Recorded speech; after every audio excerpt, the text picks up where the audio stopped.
ጤና ይስጥልኝ። ይህ ባና ሚዲያ ነው። ከባና ሚዲያ ለዛሬ ያዝናቸው ዘገባዎች አሁን ማስደመጥ ጀመርን። አበይት ነጥቦችን በቅድሚያ በወልቃይት ግንባር መከላከያ በሸረሪና በሚገኘው የትግራይ ሰራዊት ላይ በከባድ ብረት የታገዘ ውጊያ ከፍቷል። የትግራይ ሰራዊትም የመልሶ ማጥቃት እርምጃ መውሰድ ጀምረዋል። በቀዳሚነት ይዘነዋል። የአብይ አህመድ አገዛዝ እያካሄደ ለቆየው ወታደራዊ ዝግጅቶች፣ ትንኮሳዎችና የድሮን ድብደባዎች ተከትሎ ሐምሌ 25 2018 ንጋት ላይ አንስቶ በምዕራብ ትግራይ ሸረሪና አቅጣጫ ግልጽ ጦርነት መክፈቱን የትግራይ ብሔራዊ ክልላዊ መንግስት አስታወቀ። የኤርትራ መንግስት በበኩሉ ጥቃት ለመክፈት እገደዳለሁ ተብለዋል። እናስደምጣችኋለን። ጠቅላይ ሚኒስትር አብይ አህመድ በአማራ ሚዲያ ቀርቦ ስለ ኦሮማራና ስለ ወልቃይት የሰጡት ቃለ መጠይቅ በፋኖ አመራሮች ምላሽ ተሰጥቷቸዋል የሚሉና ሌሎች ዜናዎች ይዘናል። አብራችሁን ቆዩ።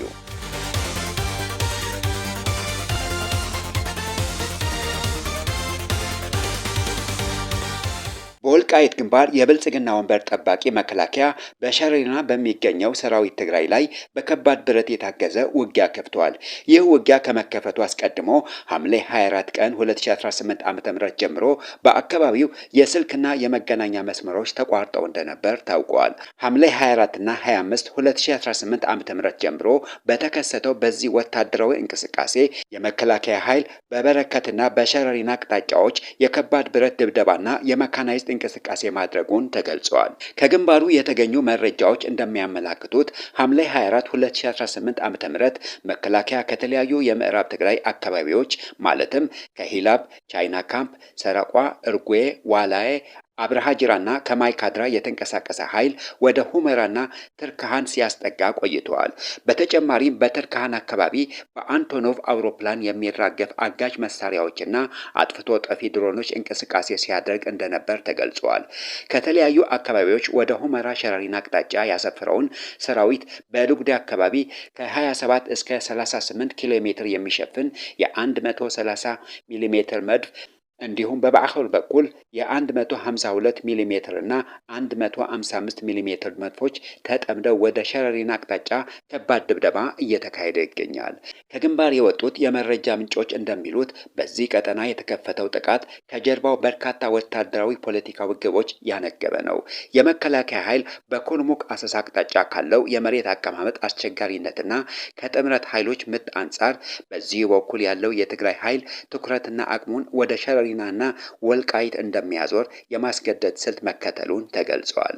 በተመሳሳይ መልኩ ከሁመራ እስከ አድጎሹ ማይተመናይ፣ ማይጠአንና መይደይን ያሉት ቁልፍ መተላለፊያዎች በመዝጋት የትግራይን ኃይሎች እንቅስቃሴ የመገደብ እቅድ ተይዘዋል። በሌላ በኩል የተከፈተበት ቀጠና ከኤርትራና ከሱዳን አጎራባቾች ድንበሮች ጋር የሚገናኝ በመሆኑ ውጥረቱን ወደ ቀጠናዊ ደረጃ በማሳደግና በተፈጠረው ምስቅልቅል ውስጥ ጊዜ የመግዛትና የፖለቲካ ድርድር ካርድ የማዘጋጀት ስልት መሆኑን ተጠቁመዋል። በወልቃይት አጀንዳ ዙሪያ የሚነሱ ስሜቶችን በመጠቀምና ህወሓትን በዚሁ ግንባር በመተንኮስ ህዝባዊ መነቃቃትን ፈጥሮ ለተራዘመ ውጊያ ግብዓት የማድረግ ዓላማን ያካተተ እንደሆነ መረጃዎች ያመለክታሉ። ከሐምሌ 25 2018 ዓ.ም ንጋት ላይ ጀምሮ በሸረሪና አቅጣጫ በከባድ ብረት የታጀበውን ውጊያ አሁንም በቀጣይነት እየተካሄደ እንደሚገኝና በአካባቢው ከፍተኛ ወታደራዊ ውጥረት ሰፍኖ ይገኛል። ባና ሚዲያ ባገኘችው መረጃ መሰረት የትግራይ ሰራዊት ለተከፈተበት ጥቃት የመልሶ ማጥቃት እርምጃ መውሰድ መጀመሩንና የቱርክ ሰራሽ ባይታካር ድሮንን መትቶ ጥሏል።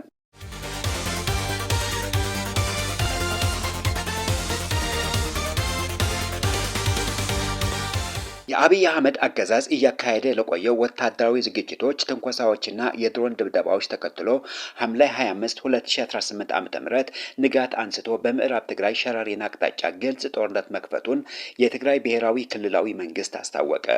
አገዛዙ ወደ ስልጣን ከመጣበት ቀን አንስቶ በትግራይ ህዝብ እያካሄደ የቆየውን ጄኖሳይዳዊ ተግባራት የትግራይን ህዝብ ከምድረገጽ የማጥፋት እቅዱን ለማሳካት ካለው ህልም የተነሳ መሆኑን ግልጽ ነው። ከዚህም በመነሳት ዓለም አቀፍ ወንጀሎች እየፈጸመ ቆይቶ አሁንም በመፈጸም ላይ ይገኛል ብለዋል መግለጫው። የፕሪቶሪያው ስምምነት ከተፈረመ በኋላ የትግራይ ህዝብ ለማንበርከክና ለመበተን ካለው የማይረካ ፍላጎት በመነሳት የተለያዩ ተንኮሎች፣ ከበባና ክልከላዎች እንዲሁም ወታደራዊ መቀራረብ እያደረገ ቆይቶ ዳግም የትግራይ ህዝብ ከምድረ ገጽ ለማጥፋት ተነሳሽነት ወስዶ ዛሬ ጦርነቱ በግልጽ ጀምሮታል።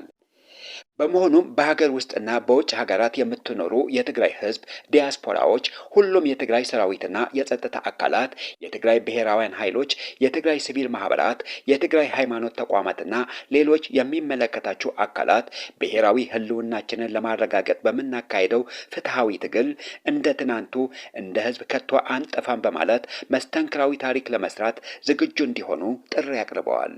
አገዛዙ ዳግም የከፈተው ጦርነት አስመልክቶ በሚመለከታቸው አካላት በየጊዜው ማብራሪያዎች የሚሰጥ መሆኑን የትግራይ መንግስት ይፋ አድርጓል። የዓለም ማህበረሰብን የአብይ አህመድ አገዛዝ የጀመረውን ዳግም ጦርነት በቀጠናውና በአካባቢው ሊያስከትል በሚችለው መዘዝ ዙሪያ ግንዛቤ ሊወስድ ይገባል ብለዋል። የትግራይ ምክትል ፕሬዝዳንት አቶ አማኑኤል አሰፋ የፌዴራል መንግስቱ ከሱዳን ድንበር አቅራቢያ በሚገኘው ሸረሪና ውስጥ በሚገኙ የትግራይ ኃይሎች ላይ ጥቃት መሰንዘሩንና ውጊያ እየቀጠለ ነው ሲሉ ለኤኤፍፒ ተናግረዋል። አቶ አማኑኤል እንደገለጹት ከባድ መሳሪያዎች ያካተተው ይህ ውጊያ እየተካሄደ ያለው በምዕራብ ትግራይ ነው። መከላከያ ከሸረሪና በተጨማሪ ወደ ኤርትራ ኦም ሀጀር አቅጣጫ መድፍ መተኮሱን ተከትሎ ኤርትራ እርምጃ ለመውሰድ እገደዳለሁ ብላለች። የኤርትራ የምርምርና ስነዳ ማዕከል በበኩሉ ጥምረታችንን ለመበተን እና እሳት ለመጫር የሚሞክር አካል ያሰበውን እቅድ እንዲያቆም አስጠንቅቀዋል። የሁላችንን የተባበረ ክንድ ማንኛውም መሰናክል ወይም እቅድ ይደቆሳል ሲል ጽፏል።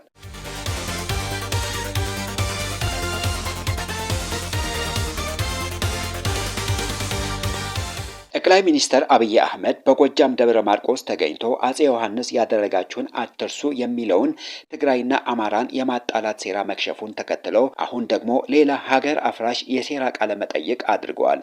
በአማራ ሚዲያ ባደረጉት የመጀመሪያ ክፍል ቃለ መጠይቅ በአራት ዋና ዋና ነጥቦችን ማለትም በኦሮማራ በሰኔ 15 የእነ ጀነራል ሰዓረ መኮንን ግድያ፣ ጽምዶና የወልቃይት ጉዳይ ላይ ትኩረት ያደረጉ ናቸው። በኦሮማራ ቃለ ምልልሳቸው ላይ አማራና ኦሮሚያ ተዋልደዋል፣ ተጋብተዋል ሲሉ ተደምጠዋል። ትግራይና አማራ የተዋለዱ የተጋቡ አንድ አይነት ባህል፣ ሃይማኖት እንዳላቸው ግን አልገለጹም። ጠቅላይ ሚኒስትሩ በኦሮማራ ዙሪያ በሰጡት ማብራሪያ በአማራና በኦሮሞ ህዝቦች መካከል ያለውን የጋብቻና የባህር ትስስር አጉልተው ሲናገሩ በአማራና በትግራይ ህዝቦች መካከል ያለውን ረጅም ዘመን ያስቆጠረ የታሪክ የሃይማኖትና የባህል ትስስር ግን ጨርሶ ሳይጠቅሱት ማለፋቸው የከፋፍለህ ግዛ ስትራቴጂ አካል ተደርጎ ተወስዷል። የሰኔ 15ቱ አሳዛኝ የግድያ ክስተት በመመልከትም ጠቅላይ ሚኒስትሩ ከሟቾች ጋር የነበራቸውን የግል ወዳጅነትና በትግል ወቅት አብረው መስራታቸውን በመጥቀስ በህይወት የሌሉ ሰዎችን ምስክር አድርጎ በመጥራት ከደሙ ንጹህ መሆናቸውን ለማስረዳት ሞክረዋል። ሆኖም ግን ክስተቱ በጠቅላይ ሚኒስትሩ ትዕዛዝና በጀነራል ሐሰን ኢብራሂም አቀነባባሪነት የተፈጸመ መሆኑን እየታወቀ ጥፋቱን አማራ ትግራይን ገደለ የሚል አንድምታ እንዲይዝና በአማራና በትግራይ ህዝቦች መካከል የቂም ትርክት ለመፍጠር የተደረገ ጥምረት መሆኑን ተመላክቷል።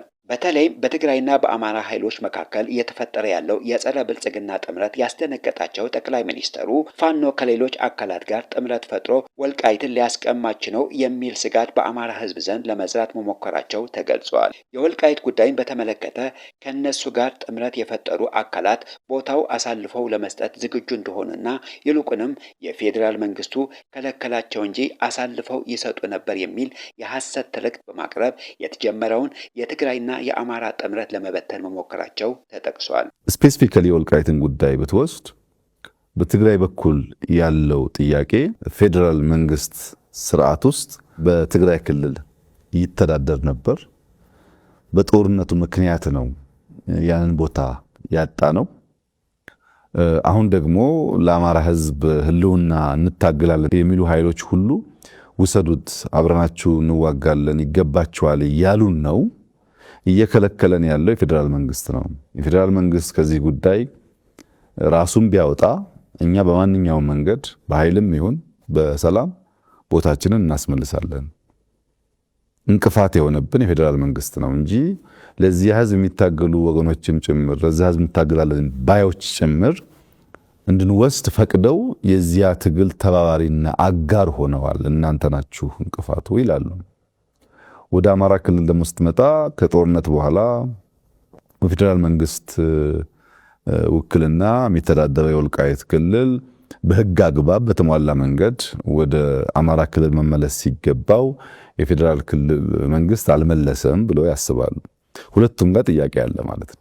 ይሄንን ጥያቄ የምንፈታው አንዱን ወገን በማስደሰት ለአንዱ ወገን ምላሽ በመስጠት አንዱን ከጥያቄው ጋር እንዲቆይ ብናደርገው ዘላቂ ሰላም አያመጣም። የጊዜ ጉዳይ እንጂ መልሶ ግጭት ይፈጥራል። ለዚሁ የጠቅላይ ሚኒስትሩ ቃለ ምልልስ ምላሽ የሰጡት የፋኖ የህዝብ ግንኙነት መምሪያ ኃላፊ አቶ አስረስ ማሬ በበኩላቸው የመንግስት አካሄድ በአማራ ክልል አብራጃነትን በመፍጠር ፋኖን ለመበታተን የተደረገው ጥረት በመክሸፉና የፋኖ ትግል በመክበዱ ምክንያት የሚደረግ የጣረ ሞት ንግግር ነው ብለውታል። አቶ አስረስ አክለውም ጠቅላይ ሚኒስትሩ የወልቃይትን ጉዳይ እንደ እጅ አምባር አውጥቶ የሚሰጡት ወይም የሚከለክሉት አድርጎ ማቅረባቸው አማራን ለማሞኘት የቀረበ ሴራ መሆኑን በመጠቆም ቦታው አሁንም በፋኖ ሆነ በአማራ ህዝቦች እጅ ሳይሆን በብልጽግና እጅ እንደሚገኝና ጉዳዩም የብዙ አካላት ፍላጎት ያለበት እንጂ በግለሰብ ፍላጎት ወይም ውሳኔ የሚፈታ ተራ ቁስ አለመሆኑን አስረድተዋል። ፋኖ ቦታውን አሳልፎ ለመስጠት ምንም አይነት ህጋዊ ማዕቀፍ እንደሌለው የገለጹት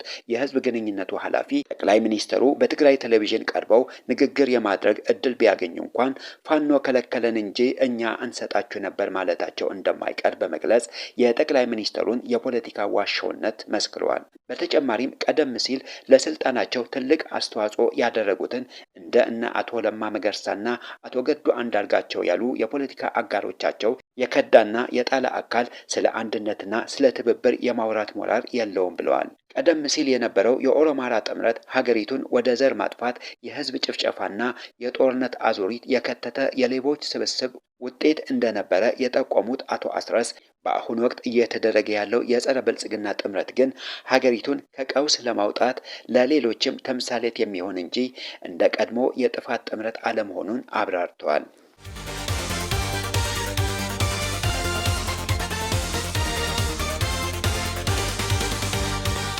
አሜሪካ ኢትዮጵያን ጨምሮ የ50 ሀገራት አመልካቾች ለቪዛ የሚያስይዙትን ገንዘብ በመጨመር ቋሚ ልታደርግ ነው። የአሜሪካ የውጭ ጉዳይ መስሪያ ቤት የበርካታ ሀገራት ዜጎች ቪዛ ሲያመለክቱ ያስይዙት የነበረው ገንዘብ ከ$15,000 ወደ $20,000 ከፍ በማድረግ ቋሚ ሊያደርግ ነው። መስሪያ ቤቱ አርብ ዕለት በገጹ በለጠፈው ማስታወቂያ ላይ እንደገለጸው መርሃ ግብሩ የቢዝነስና የቱሪስት B1 እና B2 ቪዛ አመልካቾች ላይ ተግባራዊ የሚሆን ነው። ከተፈቀደላቸው ጊዜ በላይ አሜሪካ ውስጥ ከቆዩ ገንዘቡ ተመላሽ እንደማይሆን የሚያደርገው ይህ አሰራር ተግባራዊ ይሆንባቸዋል ከተባሉ አብዛኞቹ ከአፍሪካ ከሆኑ 50 ሀገራት መካከል ኢትዮጵያ፣ ጅቡቲ፣ ናይጄሪያ፣ ሴኔጋል፣ ኡጋንዳ፣ ዚምባብዌ፣ ዛምቢያ እና ታንዛኒያ ይገኙባታል። ይህ በቀናት ውስጥ ተግባራዊ መሆን ይጀምራል የተባለው የተሻሻለው ፕሮግራም ከቪዛ ጊዜያቸው በላይ የሚቆዩ ጎብኚዎችን ለመከልከል ያለመ መሆኑን ተገልጿል። በመርሃ ግብሩ መሰረት አመልካቾች እንደ ኤምባሲ ኦፊሰሮች ውሳኔ ለቪዛ እስከ $20,000 የሚደርስ ገንዘብ እንዲያስይዙ ሊጠይቁ ይችላሉ። አሜሪካ ውስጥ ከቪዛ ጊዜያቸው በላይ ለረጅም ጊዜ የሚቆዩ ዜጎች ባላቸው ሀገራትና የሀገር ውስጥ ሰነዶች ላይ የላላ ቁጥጥር በሚያደርጉ ሀገራት የቪዛ ማስያዣ የሙከራ መርሃ ግብር ተግባራዊ ማድረግ የጀመረችው ባለፈው ዓመት ነሐሴ ወር ነበር። መርሃ ግብሩ ለ1 ዓመት የሚቆይ የነበረ ሲሆን የተቀመጠለትን ጊዜ መጠናቀቁን ተከትሎ ነው አዲስ መምሪያ የወጣው። በቀናት ውስጥ ተግባራዊ መሆን ይጀምራል የተባለው ይህ አዲስ የቪዛ ማስያዣ ገንዘብ ፕሮግራም ቋሚ እንደሚሆን ተገልጿል። በተጠናቀቀው የሙከራ መርሃ ግብር መሰረት አመልካቾች ከ5,000 ከ10,000 እስከ $15,000 ድረስ እንዲያስይዙ ይጠየቁ የነበረ ሲሆን በአዲሱ ፕሮግራም አነስተኛው $5,000 ከዝርዝሩ ወጥቶ ከፍተኛው የማስያዣ ገንዘብ ወደ 20,000 ከፍ ተደርጓል። በአዲሱ መርሃ ግብር ከተካተቱት 50 ሀገራት መካከል 30ዎቹ የሚገኙት በአፍሪካ ውስጥ ነው። የአሜሪካ ባለስልጣናት እንደሚሉት እርምጃው የቪዛ ቀናቸው ከበቃ በኋላ የሚቆዩ ሰዎችን ለመቀነስ ያለመ ነው። ሆኖም የኢሚግሬሽን ተሟጋቾች ፕሮግራሙ ወደ አሜሪካ የሚደረጉ ጉዞዎችን ይገድባል በማለት ሲከራከሩ ቆይተዋል። የመብት ተሟጋቾችም የፕሬዝዳንት ዶናልድ ትራምፕ ጥብቅ የኢሚግሬሽን ሕግ የመናገር ነጻነትን ጨምሮ ሰብአዊ መብቶችን እየገፈፈ ነው ይላሉ። በትራምፕ የስደተኞች ፖሊሲ ምክንያት የተወሰኑ ጎብኚዎች ወደ አሜሪካ የሚያደርጉትን ጉብኝት እየሰረዙ መሆኑን ይሰማል። ፕሬዝዳንት ትራምፕ ወደ ስልጣን ከመጡ በኋላ ሰነድ አልባ ስደተኞችን ከሀገር ማስወጣት እንዲሁም የድንበር ቁጥጥሩን ማጠናከር፣ በጀት ከፍ የማድረግና ወደ ሀገሪቱ በህገወጥ የገቡ ግለሰቦችን በቁጥጥር ስር የማዋል እርምጃዎችን ሲወስዱ ቆይተዋል። በትራምፕ ከቪዛ ቀን ገደባቸው በላይ የሚቆዩ ናቸው በተባሉ በርካታ ሀገራት ላይም የጉዞ እገዳ መጣላቸው አይዘነጋም። ከነዚህ ሀገራት መካከል ኤርትራ፣ ቻድ፣ ሄይቲ፣ ሚያንማር እና የመን ይገኙበታል። ከዚህ በተጨማሪ የትራምፕ አስተዳደር ኢትዮጵያን ጨምሮ የበርካታ አገራት ዜጎች ወደ አሜሪካ ለመግባት የሚያስችላቸውን የቪዛ የቆይታ ጊዜ ያሳጠረ ሲሆን ለአንድ ጊዜ የሚያገለግል አድርጎታል። ጥር ወር ላይም አስተዳደራቸው ኢትዮጵያና ኤርትራ ጨምሮ ከ75 ሀገራት ለሚሄዱ ሰዎች የስደተኝነት ቪዛ የሚሰጥበት ሂደት ላልተወሰነ ጊዜ ማገዱን አስታውቆ ነበር። ፕሬዝዳንት ዶናልድ ትራምፕ ለሁለተኛ ጊዜ ወደ ስልጣን ለመምጣት ከሚወዳደሩበት ጊዜ አንስቶ የስደተኞችን ጉዳይ ዋነኛ አጀንዳቸው አድርገው የነበረ ሲሆን ወደ ዋይት ሀውስ ከተመለሱ አንስቶ በርካታ ስደተኞችን የሚመለከቱ ውሳኔዎችን በማሳለፍ ተግባራዊ እያደረጉ ነው።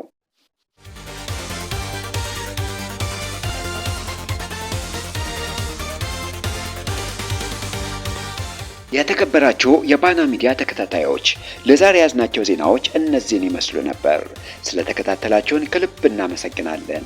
መረጃዎቻችን ለሌሎችም እንዲደርሱ ቪዲዮውን ላይክ እና ሼር ማድረጋችሁን እንዳትረሱ። ለቻናላችን አዲስ የሆናችሁ ደግሞ ሰብስክራይብ በማድረግ የቤተሰባችንን አካል ይሁኑ።